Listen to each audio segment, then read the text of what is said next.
prisme de l'esprit de l'homme jamais ne sera un bon allié. Pour comprendre les voies de Dieu, il est même le pire des conseillers, car l'esprit de l'homme et l'esprit de Dieu sont à vrai dire incompatibles.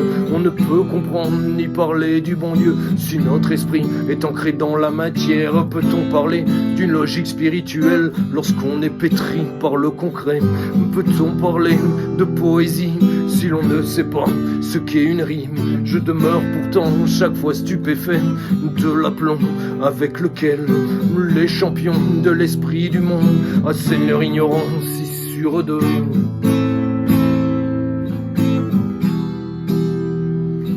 Pour parler de Dieu, il faut être humble et le connaître un peu. Et pour comprendre Dieu, il faut faire taire l'esprit de l'homme.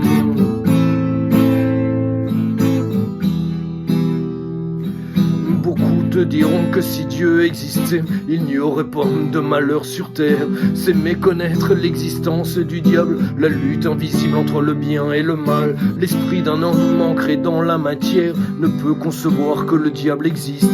Partant de là, son raisonnement peut s'entendre, mais hélas, le diable existe. Encore du fait de cette ignorance, doute-t-il aussi de l'existence de Dieu? Trop de religions tuent la religion, disent-ils, mais pour mieux régner, ne faut-il pas diviser? Si seulement mes frères vous vous contentiez d'admettre que le diable puisse exister, vous pénétreriez alors l'esprit de Dieu. De par vous-même, vous seriez moins péremptoire. Pour parler de Dieu, il faut être humble et le connaître un peu. Et pour comprendre Dieu, il faut faire taire l'esprit de l'homme.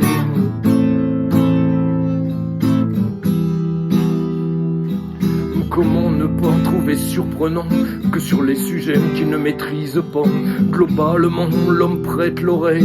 Ainsi en est-il sauf pour la religion. Je ne parle pas des mystères de Dieu qu'il est bien difficile de percer, de toutes ces questions qui n'ont sur terre pas de réponse, de ces mystères qu'on accepte dans la foi. Non, je parle des questions qui peuvent avoir des réponses, comme celle sur le diable et pourquoi tant de religion. Là ils argumentent malgré leur ignorance, ils ne t'écoutent plus, ils sont si sûrs d'eux. Tes arguments ont beau être simples et logiques, c'est comme s'ils ne voulaient pas les entendre.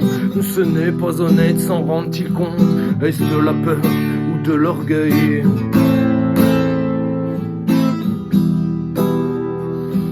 Pour parler de Dieu, il faut être humble et le connaître un peu.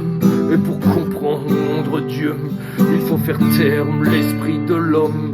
Oui, pour parler de Dieu, il faut être humble et le connaître un peu. Et pour comprendre Dieu, il faut faire taire l'esprit de l'homme.